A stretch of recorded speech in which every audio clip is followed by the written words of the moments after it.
What is going on, everybody? We are live, and I'm very excited to be here to go over Monday Night Raw last night. I apologize for my voice being a little hoarse, but I'm a little under the weather right now. But I don't understand why people are complaining about the show. I really don't. I honestly think people just like to complain because they think it's cool and it's going to get them more clicks and views or whatever the reason may be. But I personally thought the show flowed very smoothly. It went 3 hours, felt like nothing. So I don't get why all the hate on Triple H all of a sudden. I really don't. I think people just want somebody to blame. But Triple H is the kind of guy that's not going to rush storylines. He's going to let them mold and get into something bigger. He's an old school storyteller. And people are saying, oh, we need that, we need that, we need that. And now when you're getting it, people are unhappy. And it just blows my mind. It really, really does. But I enjoyed the show personally. I thought Gargano, man, he is hilarious. He is killing it, especially when he put the hat on, JBL's hat, and he just started dancing. And I'm just like, oh my God. That was great. Gargano can be funny, Gargano can be serious, and Gargano can wrestle. Whatever you want him to be, Gargano will go above and beyond. And I like the chemistry that's going on between The Miz and Gargano.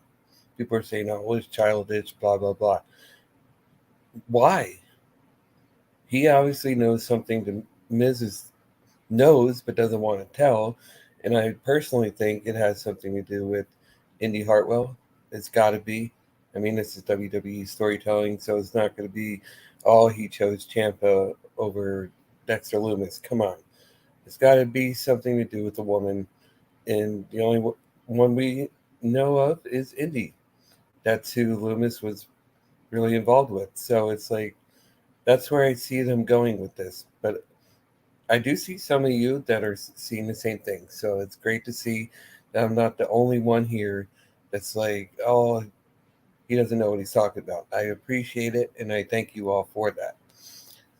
But a good show overall.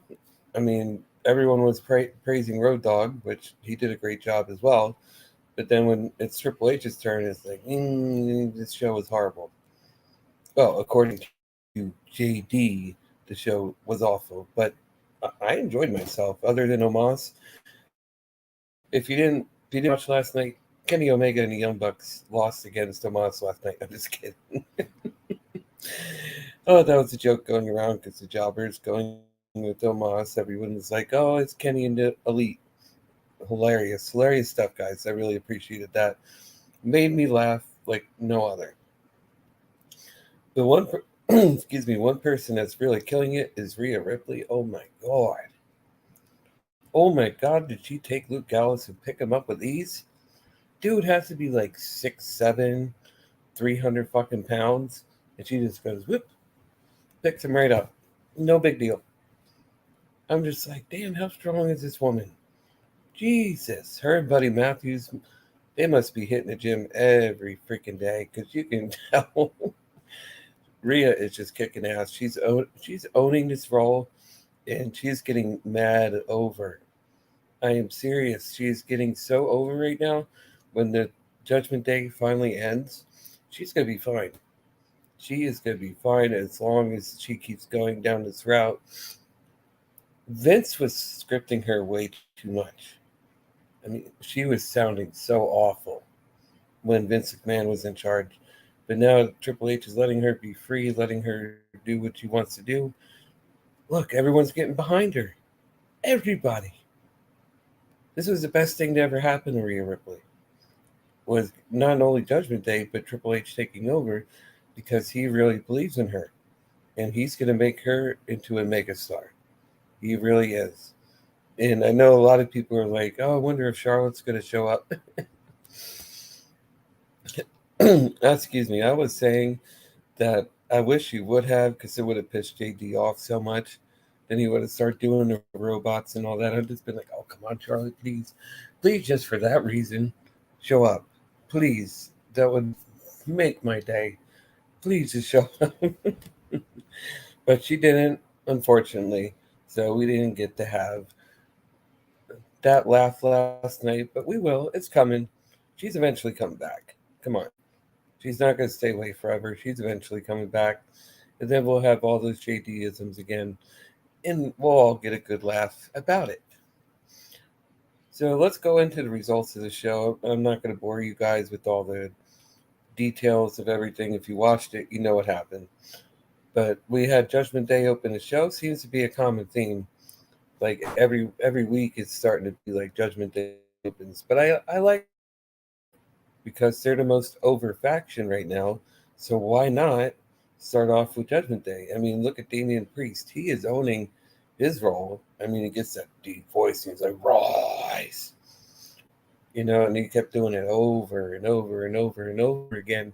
And then people were billing more and more. And Dominic Mysterio, say what you will about him. Say what you will about him, but he's getting better on the mic. I will give him that. He has people that are helping him, and he's getting mad heat. I mean, mad heat last night. I mean, this is one of the few times that the Charlotte crowd was actually alive for the show. But when he said he is the Eddie Guerrero, the real Eddie Guerrero, I'm just like, oh, don't go there. Don't go there, Dom. You're going to get your ass kicked. And AJ comes out and he goes, Dom, shut up. Shut up. It's so good to see AJ and the OC back together. But here's the thing. They are already getting the L's. Why? The people that bring back, I noticed this, will come back with the victory, but then in a couple weeks they're back in the losing column. Like, I don't get it. If you want to push these people and you want them to succeed, giving them losses already in the first month is not going to a good look for them. It really isn't. It's just like with Judgment Day. If they give them a couple wins here, a couple losses there, it's not going to make sense. You want them to be over, but all these post-match beatdowns aren't going to matter. If you don't win, that's one thing I hate. It's one thing I hate. If I see a post-match beatdown every time somebody loses, what is the point? What is the point? I personally don't get it. I mean, some of you may like the post-match beatdowns, but they're redundant. They get old, they get boring, and it's just like kind of gives you a sigh, and you're scratching your eye, scratching your hair until your hair's falling out. I don't know, but people are like, "Oh, it's Triple H booking." No, it's WWE booking. Okay, this is something they will never steer away from. Just like all the interferences last night, I'm just like, holy shit, bro. You thought Tony did a lot, but damn, it was like almost every match. Interference, interference, interference. In some way, shape, or form, whether it was comedic, whether it was from the outside, that's usual. Just like, why? Can't we just get a match where the people win? I mean, look at me, I'm shaking my fucking computer already. But it's just like, I don't understand. I really don't understand. Why? What if you don't have Vince there anymore? Why are we getting Vince-like stuff with all these interferences? This is what people complained for years about, was that Vince always had outside interference. You don't need that now. People want to see victory. And people want to see him done fairly. Be different. Don't be like fucking Tony. Don't be like Tony Khan. Come on. Be different. Take our advice. Triple H, just stop with the interferences. You don't it's good to have a few, but you don't need to have so many. You know what I mean? You could have a couple, right, for the whole show, but you don't need every single match with the interference. I just don't I don't understand. I really don't. Hopefully they get better with this, and hopefully this Vinceism will fade out completely. But I think that, and I noticed with a lot of the crowds, they still feel like Vince condition, where they do this, or they're too busy on this. That's the thing. It's like, why would you go to a wrestling show just to be on your phone? What is wrong with those people? Get alive. It's like Judgment Day, Gargano, JBL was there, and Nikki Cross barely got any reaction. I was just like, why? I mean, everybody's like, oh, I want NXT Nikki back, and it was just like, if I had a cricket sound, I would play it, but it was just like the online community was more excited than the fans, and it was just like, what the fuck? It's like, come on, get alive, people. Vince isn't there. You can have fun. Do you not realize that? You can have fun. You can scream. You can shout. They're not going to tamper you. I guess that's what people are afraid of, that like Kevin Dunn is going to push the volume controls on him or something still. I mean, maybe that's part of the reason, because they know Kevin Dunn is still there and he was a Vince guy. And maybe they feel like, well, if I try to be myself, WWE is just going to, mute me or something. It's just like, people, wake the fuck up. I mean, half of that Raw last night, you guys were just, I don't know what you were doing.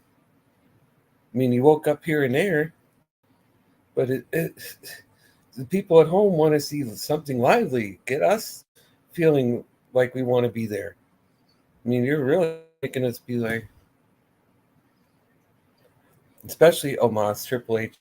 Omos, get rid of him after this, please.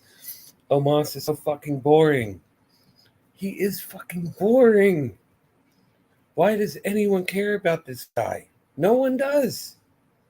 Week after week after week, see people online. I mean, Triple H, get rid of Omos. Get rid of him. We don't need him. We got Strowman. I would much rather Strowman than that idiot. It is making MVP look worse. I mean, this is the first time since he left Bobby Lashley. I'm just like, I don't give two fucks about MVP anymore. I really don't. Even when he speaks, I still don't care about Omos. I don't. And he just stands there. He's like, who cares? He's boring. He was boring in Raw Underground. He is boring now. He was boring in the Thunderdome era. He's boring now. Get rid of him. Please get rid of that idiot. I don't know why they're keeping this guy. They could actually save money, give more to Strowman, and get rid of Omos. Let Tony have him. Give him to Tony. I mean, his career is already fucked, so you might as well give him to Tony Khan. And then he can ruin his career even more. But no one cares because it's Omos. I mean, for crying out loud, Strowman didn't even want to go to AEW. So what does that tell you? Take the guy that no one gives a shit about. Be like, hey, Tony, I got another talent for you. Sign the paper. Sign the paper, Tony. You're just like, oh, I don't get it. I don't know why they're keeping this guy employed. I don't know what the deal with the Moss is. MVP is looking worse and worse every week with this guy. Put MVP back with Bobby Lashley, please. Save his career. Put him back with Bobby. Everybody loved him with Bobby. Why are we keeping him with Omos? I really don't get it. I really don't get it. So I went on a lot longer than expected. So I'm just gonna give you guys the results real quick, and we'll get out of here. So to open the night, we had Finn Balor defeat Carl Anderson. I'm sorry about that, Rand. I was having fun. Sorry. So Finn Balor defeated Carl Anderson with Rhea Ripley giving Mr. Anderson a low blow. That was the theme of the night. Everybody was getting low blows from Rhea. It's just like, first it was Gallus, and then it was Carl, and then it was AJ. I'm just like, oh man, she's kicking ass. Rhea is totally kicking ass all over the place, and I love it. I love it. And then R-Truth showed up talking about mac and cheese and all that. I'm just like, great to see you, Truth, but come on. Why are him and Gargano talking about mac and cheese? If I want to go eat some mac and cheese, I'll go to the fridge and make some mac and cheese. Well, it's not fridge, it's pantry, but you know what I'm saying. But for crying out loud, I don't understand it. Who won that match? I forgot.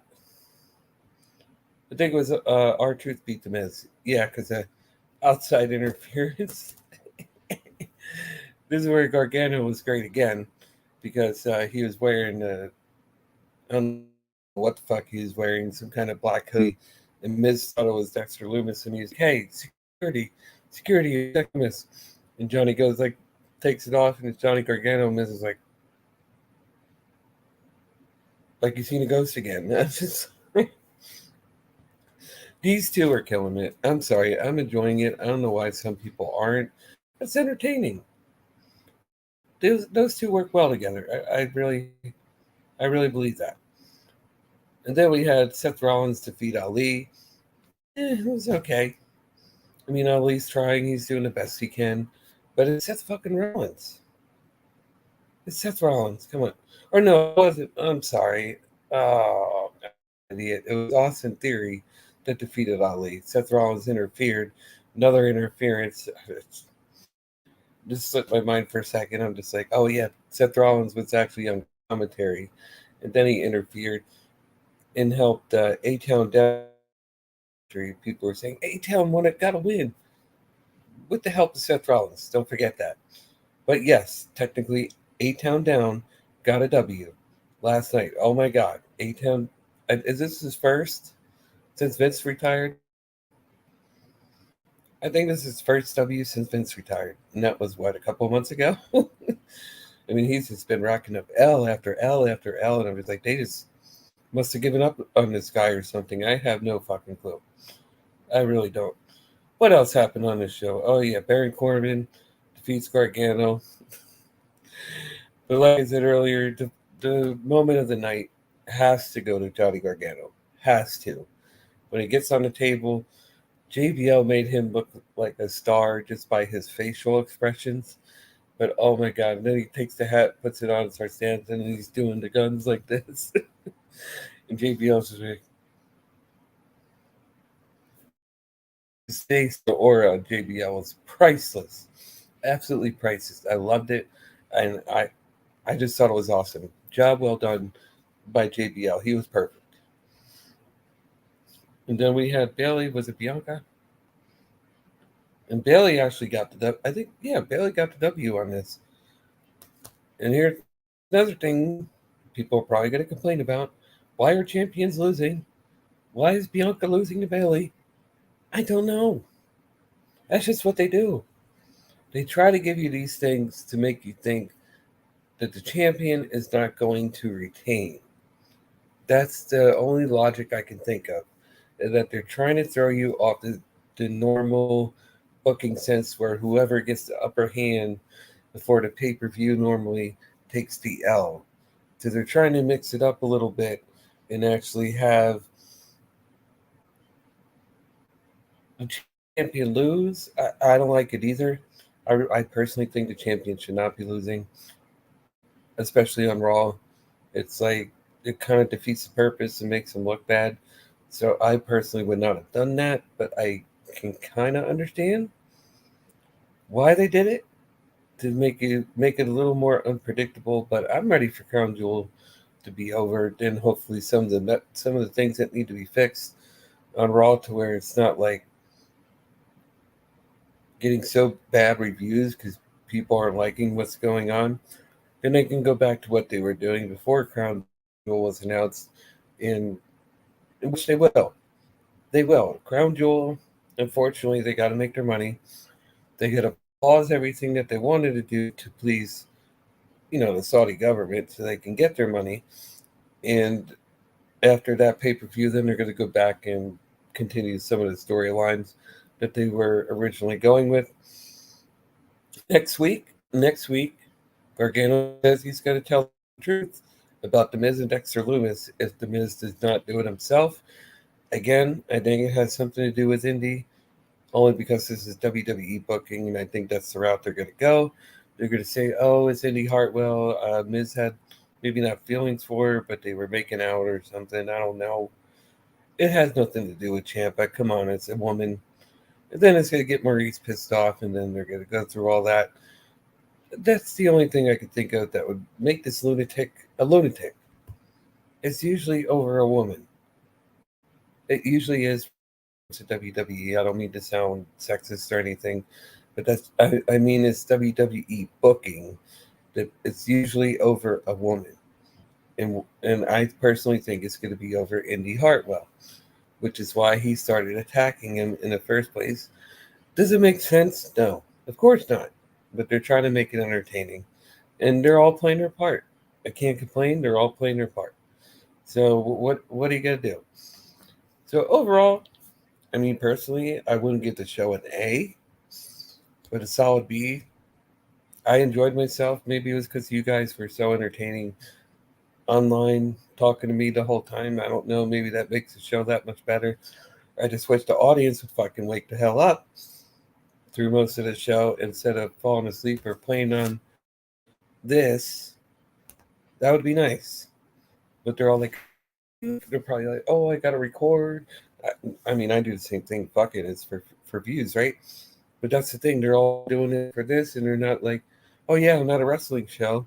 I paid hard earned money. Maybe I should put the phone down and scream like an idiot. Because that's what we're supposed to do in a wrestling show. Just saying. Just saying. Anyways, I hope you all like this review. I hope you liked the little rant to open the review. I had a good time, and I hope you did as well. If you can, please subscribe to the channel. I'd really appreciate it. We're at 1,925 subscribers. Thank you. Round of applause. Got a little I had to wee or something like that. Hit the thumbs up. I'd really appreciate that too.